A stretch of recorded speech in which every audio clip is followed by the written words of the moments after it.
एक सुबह दरबार में बादशाह अपनी गद्दी पर बैठे महारानी साहिबा का इंतजार कर रहे थे।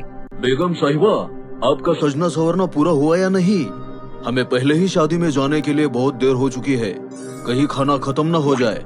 और तभी अचानक महारानी की भयानक चीख सुनाई पड़ी, जिसे सुन बादशाह चौंक गए और तुरंत सिपाहियों के साथ भीतर दौड़ पड़े। भीतर पहुंचते ही उन्होंने महारानी को पसीने से लथपथ देखा और चिंतित आवाज में पूछा, क्या हुआ महारानी साहिबा, सब खैरियत तो है? तभी महारानी तिजोरी की ओर हाथ कर बोली, महाराज वो देखिए, तिजोरी से हमारा हीरो का हार गायब है। बादशाह ने नजर उठा के देखा तो तिजोरी में रखा हार अपनी जगह पर नहीं था। इसे देख बादशाह बोले, बस इतनी सी बात, हम अभी आपके लिए नया हार बनवा देते हैं। अब चलो, हमारे मित्र शादी में हमारा इंतजार कर रहे होंगे और कहीं खाना खत्म न हो जाए। तभी महारानी चिढ़ते हुए बोली, महाराज ये कोई साधारण हार नहीं था, मेरी माँ का पुश्तैनी हार था, जो उनकी आखिरी निशानी है। वो जब तक नहीं मिल जाता तब तक हम महल से बाहर एक कदम तक नहीं रखेंगे। ये सुन बादशाह अकबर बेहद चिंतित हो गए। उन्हें किसी भी हाल में पड़ोसी राज्य के राजा के बेटे के विवाह में पहुंचना ही था, वरना दोनों राज्य के रिश्ते बिगड़ सकते थे। इसीलिए उन्होंने हताश होकर कहा, बीरबल को तुरंत पेश किया जाए।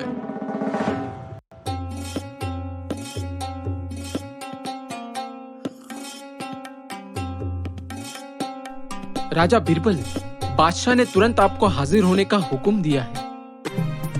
महल पहुंचते ही बीरबल तिजोरी को अच्छे से जांच परखने के बाद पूछते हैं, इसे देखकर लगता है ये काम किसी पेशेवर चोर का नहीं, बल्कि महल में से ही किसी व्यक्ति का है। ये तुम इतने यकीन के साथ कैसे कह सकते हो बीरबल? बादशाह, आप तो ये जानते ही है, महल के किसी भी तिजोरी को इतने आसानी से तोड़ा नहीं जा सकता। उसके लिए चोर को बड़ी मशक्कत करनी पड़ेगी, पर इस तिजोरी पर ऐसा कोई निशान नहीं है। तो किसी ने मौका देख चाबी उठाई और पुश्तैनी हार चुरा लिया। बात तो तुम्हारी सही है, पर अब उस चोर को शादी का खाना खत्म होने से पहले कैसे ढूंढा जाए? हमारा मतलब है, वो हार हमारी सासू माँ की आखिरी निशानी है, तो किसी भी हाल में उसे ढूंढो, ताकि हम हमारी महारानी को लेकर दोस्त के बेटे की शादी में जा सके, वरना दोनों राज्यों में युद्ध हो जाएगा। तभी बीरबल बोले, जी महाराज। महारानी साहिबा, बस आप इतना बता दीजिए, यहाँ कौन कौन सिपाही पहरा देते हैं और कितने दासियों को यहाँ आने की इजाजत है। बस उन सबको बाहर भेज दीजिए, सही चोर मेरा मित्र तुरंत पकड़ लेगा। तुम्हारा ये कौन सा मित्र है? आप बस आगे आगे देखिए होता है क्या। ये कहकर बीरबल वहाँ से चले गए और जब वे लौटे तो सभा में सब लोग ये देख के दंग रह गए कि उनके हाथ में एक गधा था। ये क्या बेतुका मजाक है बीरबल? ये गधा तुम्हारा दोस्त है? महाराज, आप मुझ पे भरोसा रखिए, ये गधा चोर पकड़ लेगा। कैसे? महाराज, ये कोई मामूली गधा नहीं, बल्कि इस गधे की पूंछ में चोर पकड़ने की जादुई शक्ति है। मैं पहले जाके इससे उस पर्दे के पीछे वाले कमरे में बांध देता हूँ, फिर आपको बताता हूँ। ये कहकर बीरबल तुरंत उस गधे को अंदर ले गए और वहाँ एक खम्भे से बांधकर फिर सभा लौट आए। ये तमाशा बंद करो और जल्दी चोर को पकड़ो, खाने का मुहूर्त निकला जा रहा है।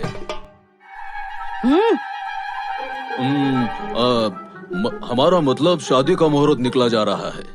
जी हुजूर, बस अब एक एक कर सारे आरोपी उस कमरे में जाए और उस गधे की जादुई पूंछ पकड़कर जोर से चिल्लाए, मैं चोर नहीं हूँ, मैं चोर नहीं हूँ। अगर आप सच कह रहे हो तो कुछ नहीं होगा, पर अगर आप झूठ बोलोगे तो गधा आपको एक जोर की लात मारकर बाहर फेंक देगा।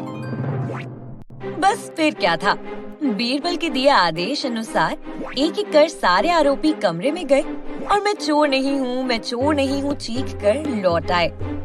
अब बस एक आखिरी सिपाही बचा था, जिस पर बीरबल को सबसे ज्यादा शक था। वो हिचकिचाते हुए अंदर गया और आदेश अनुसार चीख कर बोला, मैं चोर नहीं हूँ, मैं चोर नहीं हूँ। परंतु वो भी सलामती से बाहर लौट आया। जिसे देख सभी दरबारी अचंभित हो गए और उस सिपाही ने राहत की सांस ली। तभी अकबर का भूखा पेट गुस्से से घुर्राया, जिसे सुन अकबर भी आग बबूला हो गए। मुझे तो लगता है गधा तुम्हारा दोस्त नहीं, तुम हो बीरबल। चोर तो पकड़ा नहीं गया, खामखा सबका वक्त जाया कर दिया। तभी बीरबल ने बादशाह से धैर्य रखने को कहा और सभी आरोपियों को एक कतार में खड़ा कर अपने हाथ आगे करने के लिए कहा। फिर एक एक कर बीरबल उनके हाथ सूंघने लगे और एक दासी पर उंगली उठाकर बोले, महाराज, ये है असली चोर। क्या? अब ये कैसे कह सकते हो तुम बीरबल? बादशाह, दरअसल मैंने अपने मित्र गधे की दुम पर इत्र छिड़क दिया था और इन सब के हाथों में से उसी की खुशबू आ रही है, पर इस दासी के हाथों पर उस इत्र की खुशबू का नामो निशान तक नहीं है। जाहिर सी बात है, इसने डर के कारण उस गधे को छुआ तक नहीं होगा, बस चीख लगाकर आ गई। ये सुन वो दासी अपने पाँव पर गिर गई और दया की भीख मांगने लगी, पर बादशाह ने एक ना सुनी और 7 साल की काल कोठरी की कड़ी सजा सुना दी। पुश्तैनी हार मिलते ही महाराज और महारानी पड़ोसी राज्य में खाना खाने, मेरा मतलब शादी में उपस्थित होने चल पड़े।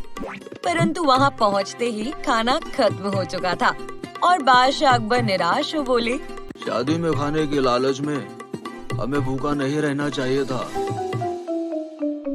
तो दोस्तों, इससे हमने क्या सीखा?